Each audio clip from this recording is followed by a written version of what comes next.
नमस्कार, जय हिंद, वंदे मातरम। सभी का अभिनंदन है एनडीसी निशुल्क क्लासेस में। बहुत बहुत स्वागत है आप सभी का। तो आज की क्लास 102 नंबर क्लास राजभाषा और राष्ट्रभाषा से संबंधित है, जो हमारी देवनागरी लिपि है उससे संबंधित है।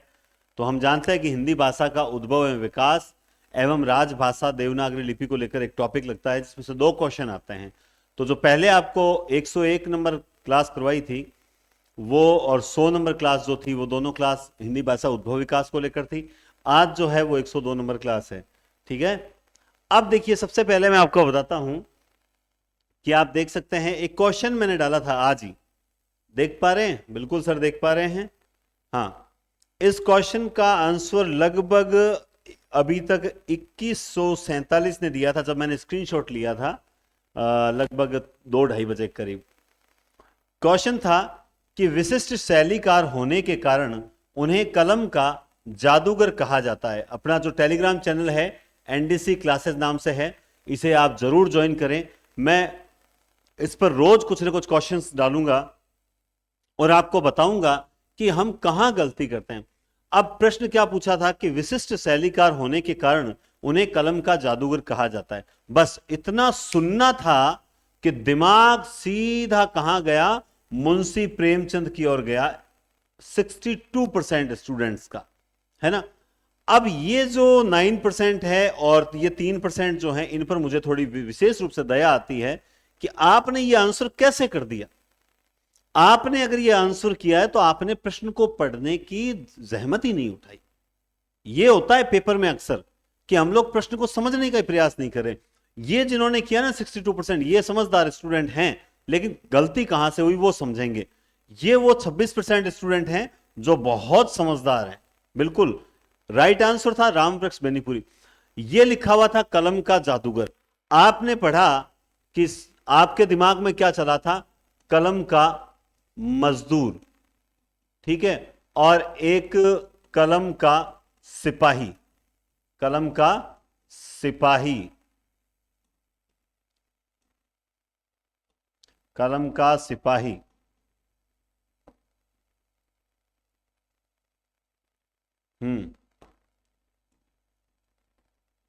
कलम का सिपाही, है ना। तो ये दिमाग में चला और आपने ये दोनों ही आंसर जो हैं मुंशी प्रेमचंद के हैं। आप जानते हैं ये दोनों ही मुंशी प्रेमचंद को कहा जाता है। मजदूर कहा है मदन गोपाल ने, मदन मोहन, गोपाल क्या, मोहन, मदन मोहन ने। और कलम का सिपाही जो है अमृत राय ने कहा है। ठीक है, यहां तक तो इस चक्कर में क्या है, कुछ स्टूडेंट जो मजदूर और जादूगर में के बीच कंफ्यूज हुए और फिर जो है जल्दी से मुंशी प्रेमचंद कर दिया, जो कि गलत है। इसका राइट आंसर है रामवृक्ष बेनीपुरी। अब ये प्रश्न बताने के स्टूडेंट गलत कर रहे हैं, सर आपने इस प्रश्न का आंसर गलत मान रखा है। मैं फिर बताता हूं, गलत नहीं मान रखा। ये आप देख सकते हैं रामवृक्ष बेनीपुरी, ये है कक्षा 10th, कक्षा 10th के अंदर रामवृक्ष बेनीपुरी का एक पाठ लगता है, बाल गोविंद भगत। मैं आज सुबह ही जब कक्षा 10th में पढ़ा रहा था, तो जब मैंने ये जीवन परिचय पढ़ा रहा था, तो मेरी जब मैं लास्ट यहां बच्चों को बता रहा था कि विशिष्ट शैलीकार होने के कारण उन्हें कलम का जादूगर कहा जाता है, तब मेरे दिमाग में आया, मैं क्यों ना ये प्रश्न जो है टेलीग्राम पे डाला जाए और देखते हैं स्टूडेंट्स क्या सोचते हैं। और वही हुआ, जिस उद्देश्य से डाला था वो उद्देश्य आपको ये ग्रीन लाइन बता रही है। प्रश्न को पढ़े बिना बिल्कुल ना करें, समझदारी के साथ करें। मैं कल 3 प्रश्न और डालूंगा, इतने जोरदार प्रश्न होंगे, दावे के साथ कहता हूं। गलत बताने वालों का आंसर, मैं प्रश्न सरल डालूंगा फिर भी आप गलत करोगे, जैसे कि आज का था। तो इस हमेशा तैयार रहें, टेलीग्राम चैनल ज्वाइन करें, और मैं हमेशा क्लास के बाद में आपको रात को 9 बजे उसका आंसर भी बताऊंगा। चलिए अब आते हैं हम टॉपिक पर, राजभाषा एवं राष्ट्रभाषा। सबसे पहले बात अगर करें कि राजभाषा और राष्ट्रभाषा में अंतर क्या है सर, देखिए, जो भी शासकीय कार्य होते हैं, जो भी शासकीय जो कार्य होते हैं, वो निश्चित रूप से जिस भाषा में होते हैं वो राजभाषा कहलाती है। ठीक है, जो ऑफिस में, कार्यालयों में यूज की जाती है वो राजभाषा। राष्ट्रभाषा जो एक समुदाय है ना, एक बड़े समुदाय द्वारा बोले जाने वाले, बड़े समुदाय द्वारा जिस भाषा को महत्व दिया जाता है, जिस भाषा को बोला जाता है, वो राष्ट्रभाषा कहलाती है। अब प्रश्न उठता है कि क्या हिंदी हमारी राष्ट्रभाषा है या नहीं। तो तो हम निश्चित रूप से बोलते हैं सर हिंदी हमारी राष्ट्रभाषा, लेकिन हिंदी हमारी अनौपचारिक रूप से राष्ट्रभाषा जरूर है, मगर संविधान में अभी तक ऐसा उल्लेख देखने को नहीं मिलता है। ये हमारी अनौपचारिक रूप से राष्ट्रभाषा है जिसे हम मानते हैं, लेकिन संविधान में अभी तक ऐसे तो हम राजस्थानी को, जो राजस्थान वाले हैं वो मायड़ भाषा मानते हैं, मातृभाषा मानते हैं, हम चाहते हैं कि उसे मान्यता मिले। राजस्थानी एकमात्र ऐसी भाषा है जिसे संविधान के 22 भाषाएं जो अभी तक जिनको मान्यता मिल चुकी है उनमें नहीं मिली है राजस्थानी बोली को। फिर भी इसमें नेट का एग्जाम होते हैं और इसको महत्व दिया जाता है। ठीक है, किसी पेज के कारण अटकी हुई है, एक समय आएगा राजस्थानी भी जो है वो उन 22 में शामिल होगी, 22 के बाद 23वें नंबर पर शामिल जरूर हो, ऐसी हम कामना करते हैं, ऐसे हम प्रयास भी करेंगे। राष्ट्रभाषा जब कोई बोली अपने महत्व तथा आदर्श रूप के कारण राष्ट्र के विस्तृत भूभाग में जनता द्वारा अपना ली जाती है तो वह राष्ट्रभाषा कहलाती है। और किसी देश के बहुसंख्यक लोगों द्वारा बोले जाने वाली भाषा क्या कहलाती है? राष्ट्रभाषा। संविधान की 8वीं अनुसूची में जो 22 भाषाएं हैं उनको मान्यता दी गई है। सामान्यतः इन 22 भाषाओं को ही हम क्या कह सकते हैं? राष्ट्रभाषा कह सकते हैं। ये 22 ही हमारी राष्ट्र की भाषाएं हैं, लेकिन एक विशेष भाषा हिंदी है ऐसा बिल्कुल नहीं है। 22 की 22 भाषाओं को जो है वो महत्व दिया गया है। राजभाषा क्या होती है?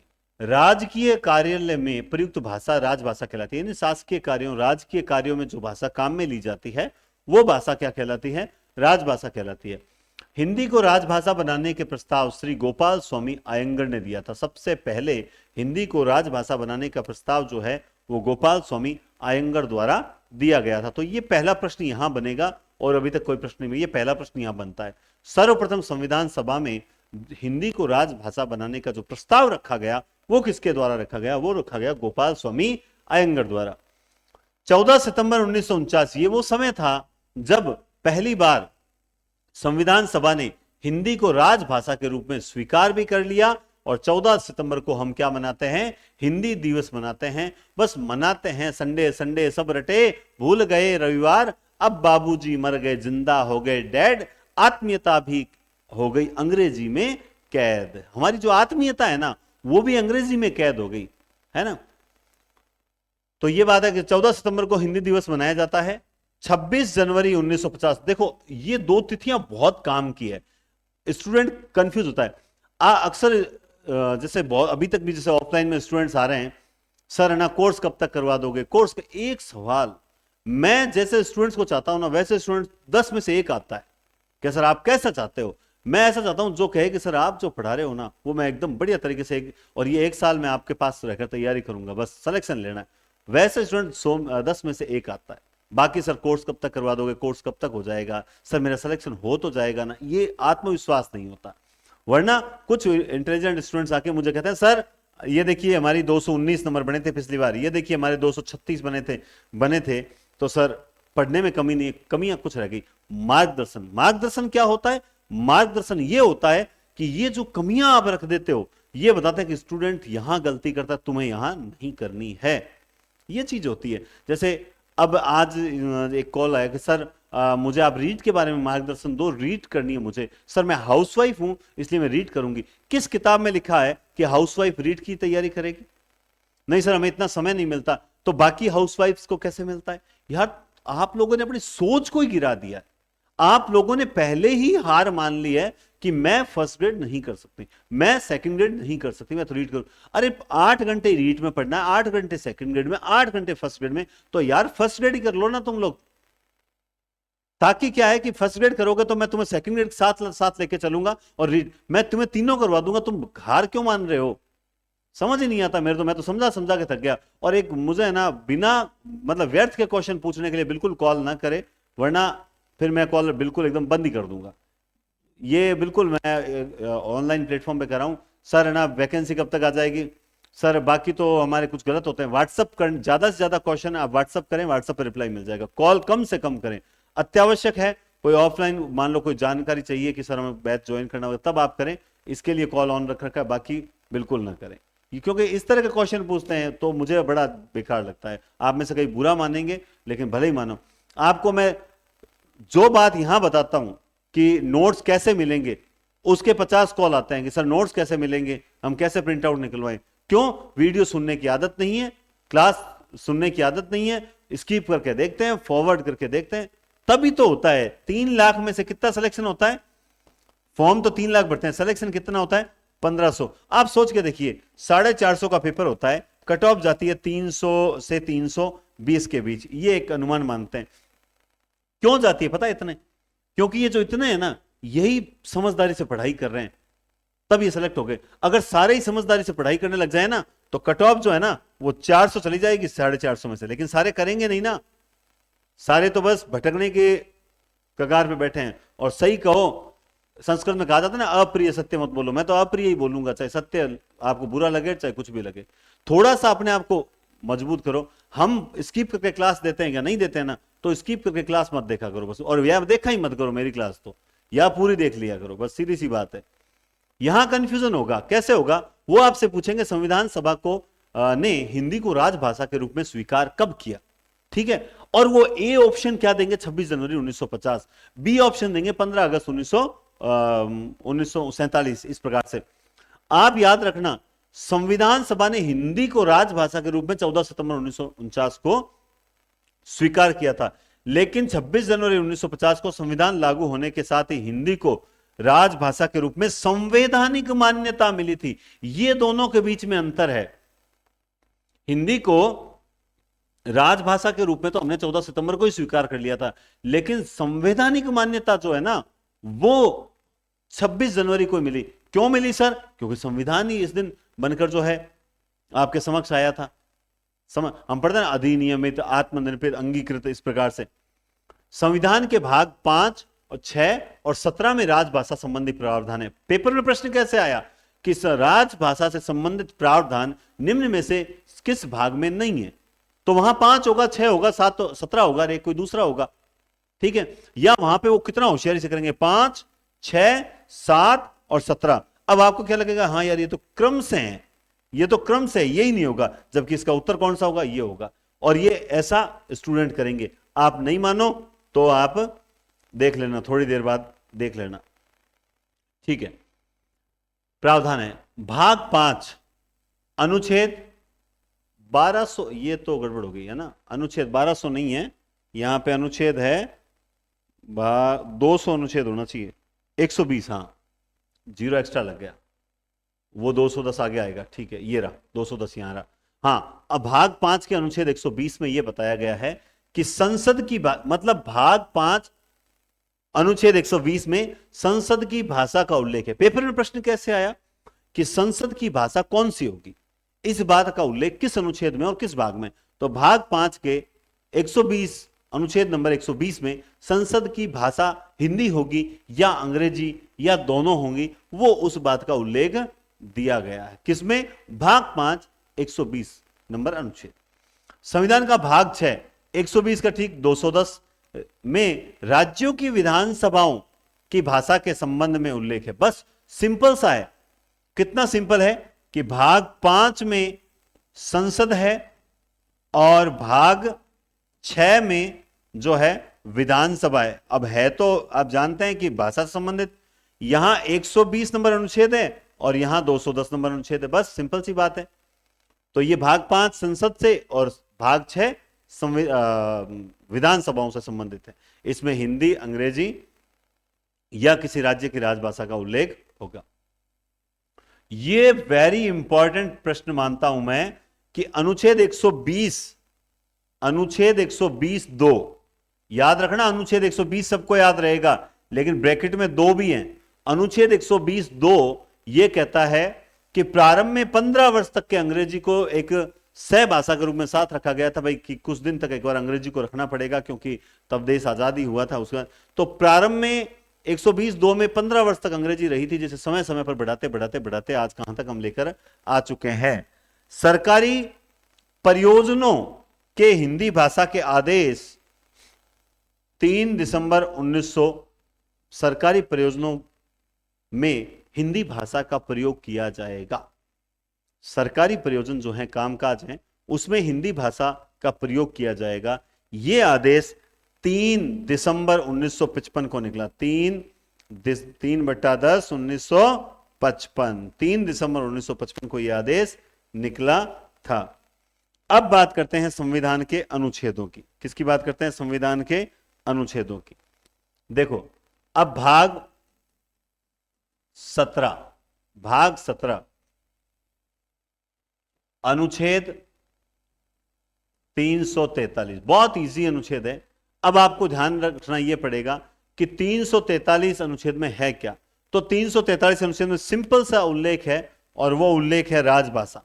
इसमें सिर्फ और सिर्फ किसका उल्लेख है कि भाई राजभाषा जो है वो कौन सी होगी। तो राजभाषा हमारी कौन सी है, वो हमारी हिंदी है। और अगर हमसे पूछ लिया कि भाई आपकी लिपि कौन सी है, ठीक है साहब, लिपि जो है वो देवनागरी है। ठीक है कि यहां सर लिपि जो है वो देवनागरी है, लेकिन ये उल्लेख 343 में एक में है। 343 एक में, ये भी आप थोड़ा सा विशेष ध्यान रखोगे तो काम आएगा, क्योंकि कुछ किताबों में सीधा ले रखा है, ये सारा उल्लेख जो है ना 343 एक में, ये भी ध्यान रखना। अच्छा, इसके अलावा जो अंक है, अंकों का मानकीकरण कैसे किया जाएगा, तो उसमें हमने अंतरराष्ट्रीय रूप को स्वीकारा था इस प्रकार से। ठीक है, तो अनुच्छेद 343 राजभाषा हिंदी होगी और लिपि देवनागरी होगी। अंकों का अंतरराष्ट्रीय स्वरूप हमने स्वीकार किया था, यह हो गया। अब बात है 344, अनुच्छेद 344। अनुच्छेद 344 क्या कहता है? अनुच्छेद 344 कहता है कि आपकी, देखो सबसे पहले एक चीज ध्यान रखो, खैर मैं यही बता देता हूं। अनुच्छेद 344 कहता है कि राजभाषा एवं मतलब राजभाषा आयोग की जो समितियां वगैरह बनेगी, क्या बनेगी? राजभाषा आयोग की जो समितियां, यानी आयोग या समिति, भाई यूं मान लो, इसको इजी में बता दूं, राजभाषा आयोग या राजभाषा समितियों का जो गठन होगा, समिति का जो गठन होगा, उस गठन का उल्लेख किस प्रकार से होगा, क्या होगा, वो सारा वर्णन जो है वो आपको 344 में मिलेगा। एक चीज याद रखना, जो केंद्रीय भाषा राजभाषा जो समिति है, केंद्रीय राजभाषा समिति आप जानते ही हैं, केंद्रीय राजभाषा समिति, ये हिंदी समिति, जिसे मैं, भाई हम हिंदी की बात कर रहे हैं, केंद्रीय हिंदी समिति जो है उसका अध्यक्ष हमेशा कौन होता है? प्रधानमंत्री होता है। कौन होता है? प्रधानमंत्री ही होता है। और आपको एक चीज और बता देता हूं मैं यहां पर, कि इस अनुच्छेद के तहत अब तक सिर्फ एक ही राजभाषा आयोग का गठन हुआ है। आयोग का गठन हुआ है। अब आपसे पूछा जाएगा कि साहब वो गठन जो है वो हुआ कब था, उसकी डेट क्या है? तो बहुत इजी, 7 जून 1955, ये है इसकी डेट। अब आपसे पूछा जाएगा कि इसका साहब अध्यक्ष कौन बना था जब ये आयोग गठित हुआ? तो इसका बना था B.G. खेर। क्या बना? B.G. खेर। अब आपसे पूछ लिया कि सर B.G. खेर तो आ गया, लेकिन अगर सर हमसे इसकी फुल फॉर्म पूछ ली तब हम क्या बताएंगे? तो आप बता देना बाल गंगाधर खैर। ये लीजिए, बस दो, मतलब आप चाहो तो अनुच्छेद 344 के अंदर बहुत कुछ पढ़ सकते हो। क्यों पढ़ना है? विद्वान बनना है क्या? नहीं बनना ना। 343 में क्या राजभाषा हिंदी होगी, लिपि देवनागरी, अंकों का अंतरराष्ट्रीय जो मानक है वही हमने स्वीकार किया। 44 में राजभाषा आयोग या राजभाषा समिति संबंधित प्रावधान है। और इस अनुच्छेद के तहत अब तक एक आयोग का गठन हुआ है 7 जून 1955, जिसके अध्यक्ष कौन थे? B.G. खेर थे। तो यह था अनुच्छेद 344। अब बात है 345, अनुच्छेद 345। अब अनुच्छेद 345 की बात आई तो इसमें क्या है? तो इसमें सिंपल सी बात है, जो राज्य हैं हमारे, जो भी राज्य हैं, उन राज्यों की राजभाषाओं का प्रावधान इसमें दिया गया है। क्या दिया गया है? राज्यों की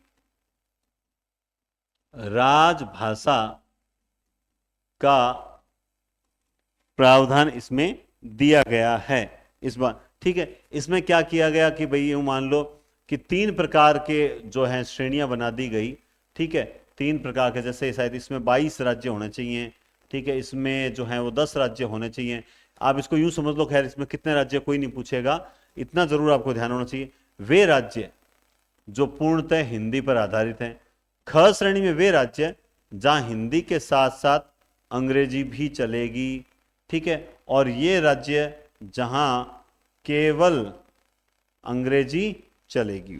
बस इस बात को अगर आप समझ लेते हो तो आपको अपने आप गलती कहीं होने का मतलब चांस ही नहीं बनेगा, है ना। यानी यहां जो हिंदी है ना वो सहभाषा है। इसमें हिंदी किस रूप में आई है? इसमें हिंदी आई है सहभाषा के रूप में, ठीक है। अच्छा, अंग्रेजी क्या? ये तो स्थानीय वाले हैं। स्थानीय स्थानीय जो राजभाषा है ना, जैसे पंजाब आदि, है ना, तो स्थानीय राजभाषा संबंधी जो प्रावधान है वो यहाँ पर ये 22 हैं टोटल। इतना मुझे पता है कि राज्य और संबंध के मतलब राज्य और केंद्र शासित मिलकर ये कुल टोटल 22 होते हैं। और ये जो क श्रेणी में जो आते हैं वो होते हैं 10, तो 22 हो गए। और इसमें तो शायद 4 ही आते हैं, इसमें केवल और केवल 4 आते हैं। तो ये बस अब अनुच्छेद 345 में क्या है कि भाई राज्यों की राजभाषा का प्रावधान जो है वो इसी में है दिया गया है। बस सिंपल सी बात है, ठीक है। अब बात आती है अनुच्छेद 346। अनुच्छेद 346 में क्या है कि दो राज्य जब मतलब आपस में एक तरह से वार्तालाप या फिर उससे जिसे मैं बोल सकता हूं कि पत्र व्यवहार, है ना, में पत्राचार करेंगे, वो सारा उल्लेख अनुच्छेद 346 में दिया गया कि दो राज्य अब एक दूसरे के मध्य या फिर मतलब यहां यूं समझ लो राज्य का राज्य के साथ पत्राचार होगा या किसी राज्य का केंद्र के साथ पत्राचार होगा, तब वो किस भाषा में करेंगे उसका उल्लेख अनुच्छेद 346 में दिया गया है, ठीक है ना। और इसी अनुच्छेद के तहत ही उन राज्यों को क और ख और ग 3 श्रेणियों में बांटा भी गया है, इसी अनुच्छेद 346 के तहत, ठीक है ना। और फिर आता है अनुच्छेद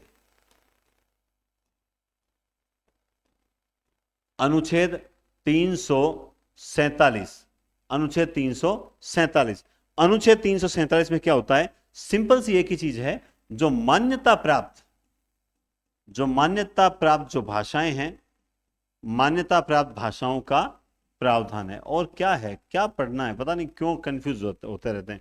अब आइए वापस, यहां क्या है, 5, 6 और 17, ये 3 ही तो थे, बिल्कुल सर 3 ही थे, ठीक है।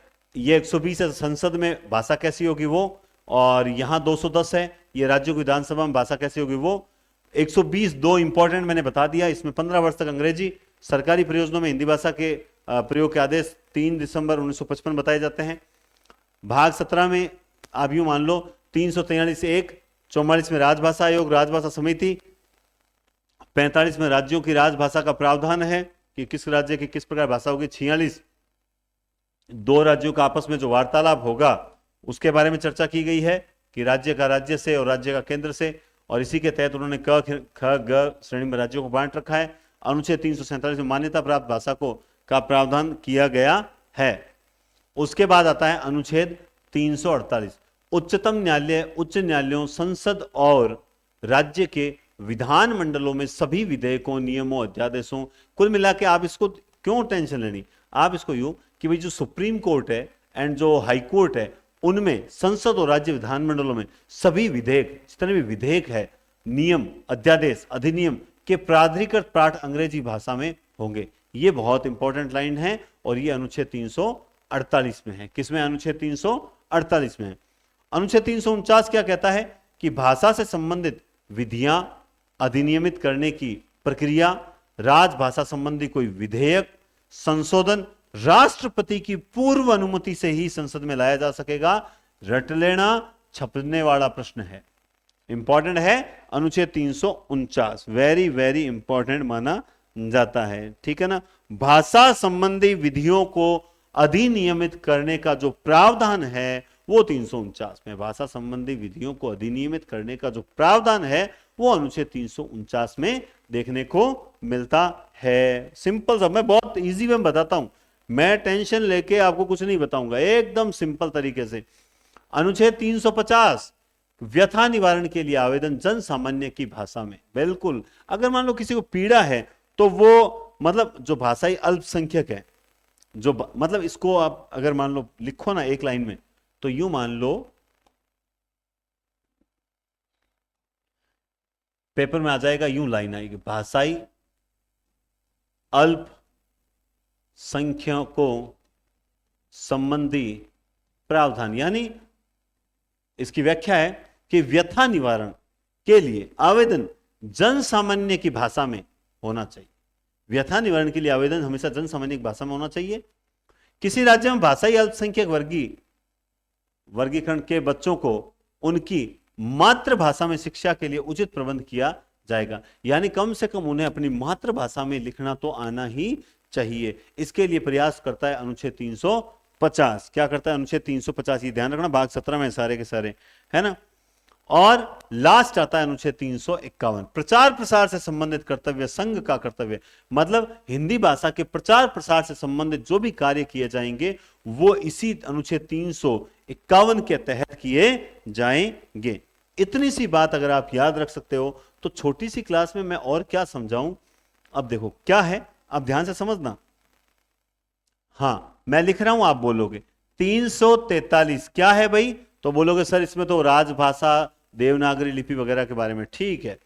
344 वो सर इसमें राजभाषा आयोग राजभाषा समिति से संबंधित बात है, ठीक है। इन अनुच्छेद 345 अब याद नहीं आया कि सर 345 में क्या था। कईयों ने तो कमेंट कर दिया, मतलब मैं बता रहा हूं हर स्तर का स्टूडेंट है यहां पर। 345 वो सोचेगा कि सर 345 में क्या था क्या नहीं था। अब एक तो चीज होती है दिमाग पर जोर डालना कि भाई इसमें कोई राज्यों की भाषा संबंधी प्रावधान था या नहीं था, वो चीज सोचेगा, है ना। तो बिल्कुल, या मैंने बता दिया राज्यों की भाषाओं संबंधित प्रावधान था। उसके बाद 346 46 क्या कहता है, आपस में जब वार्तालाप करे तब ऐसा था, नहीं सर ऐसा तो नहीं था, तो फिर किस में था, बोला सर हाँ लग तो ऐसा ही रहा है। यानी इसमें यूं समझ लो संपर्क भाषा का प्रावधान जो था 36 में। 347 इसमें क्या था, बोला सर इसमें तो वो मान्यता प्राप्त भाषाओं का प्रावधान वगैरह था, वेरी गुड, इसका मतलब आपको याद है। तो सर 348 में क्या था, इसमें सर वो सुप्रीम कोर्ट और हाई कोर्ट की भाषा संबंधी प्रावधान था, विधेयक वगैरह होंगे वो किस भाषा में होंगे, है ना, वो ठीक है। तो 349 में क्या था कि सर अभी आपने कुछ पढ़ाया तो था 349 में, सर जस्ट अभी आपने पढ़ाया था सर दिमाग से निकल गया। अरे भाषा संबंधी जो अधिनियम है उनको भाई लैंग्वेज इस प्रकार से थी कि भाषा संबंधी विधियां अधिनियमित करने की प्रक्रिया राजभाषा संबंधी कोई विधेयक संशोधन राष्ट्रपति की पूर्व अनुमति से संसद में लाया जा सकेगा। ये किसमें 49 में। सर 350 में क्या है, 350 में व्यथा निवारण के लिए भाषाई अल्पसंख्यकों को क्या दिया गया है, एक थोड़ा सा विराम दिया गया, उनकी सुनी गई है कि भाई आप वो जन सामान्य की भाषा में होना चाहिए और भाषाई अल्पसंख्यक वर्गीकरण के बच्चों को उनकी मातृभाषा में शिक्षा के लिए उचित प्रबंध होना चाहिए। ये बहुत इंपॉर्टेंट लाइन है। वर्गीकृत अल्पसंख्यक वर्ग है, वर्गीय नहीं, वर्ग के बच्चों को उनकी मातृभाषा में शिक्षा के लिए उचित प्रबंध किया जाएगा, ये अनुच्छेद 350 कहता है। मुझे लगता है 350 और 49 जो है ना राष्ट्रपति वाला, ये दोनों ही इंपॉर्टेंट है। और 351 क्या कहता है, 351 कहता है भाई हिंदी भाषा का प्रचार प्रसार करो, हिंदी भाषा को बढ़िया फैलाने का प्रयास करो, तब जाके हिंदी भाषा जो है एक तरह से मतलब यूं मान लो कि कहीं औपचारिक रूप से भी राष्ट्रभाषा बन जाए। उम्मीद करते हैं ऐसा सब प्रयास करें। तो बस आज की क्लास में हमने 343 से लेकर 351 अनुच्छेद है। अब बार बार अगर रटने की जरूरत ही नहीं है, एक बार ढंग से इसे पढ़ लोगे तो कम से कम 343 से 351 तक तो याद करना नहीं पड़ेगा। भाग 5 में है, भाग 6 में है, भाग 17 में है, भाग 5 के 120 में है, भाग 6 के 210 में है, भाग 17 के 343 से 351 में है। तो जो इनमें है कम से कम वो तो रट लो। और इतने शॉर्ट तरीके से मैंने बता दिया, छोटी सी क्लास मगर बड़ा धमाका, एक क्वेश्चन पक्का आ जाता है, जीके में आ जाता है इसका एक प्रश्न, तो बस कहां दिक्कत है, कोई टेंशन नहीं है। ठीक है, तो आज की क्लास भी उम्मीद करता हूं अच्छी लगी होगी आपको। कल हम थोड़ा सा आगे देवनागरी लिपि के से संबंध में कुछ पढ़ेंगे। और बिल्कुल बहुत से स्टूडेंट टेस्ट दे रहे हैं लगातार, कहने की जरूरत ही नहीं है। कुछ लोग कह रहे हैं सर हम नोट्स बना चुके हैं, सर नोट से पढ़ लें, इतना पर्याप्त है। मैं एक बात बता देता हूं, बिना मूल्यांकन सिलेक्शन नहीं होता है। ये बात कहता हूं, मुझे बिल्कुल भी ऐसी नहीं है कि मैं गलत बोल रहा हूं, बिल्कुल सत्य बोल रहा हूं, 100% सत्य। मूल्यांकन करना ही पड़ेगा। टेस्ट आपको दोगे तो ही पता चलेगा। अच्छे टेस्ट हैं, ऑफलाइन में जो टेस्ट होते हैं उन्हीं टेस्ट को मैं आपको ऑनलाइन तक पहुंचाता हूं। मैंने इसीलिए बोला ना, मैं भेदभाव बिल्कुल भी नहीं करूंगा, क्योंकि हजारों स्टूडेंट ऐसे हैं जो मुझसे दूर बैठे हैं।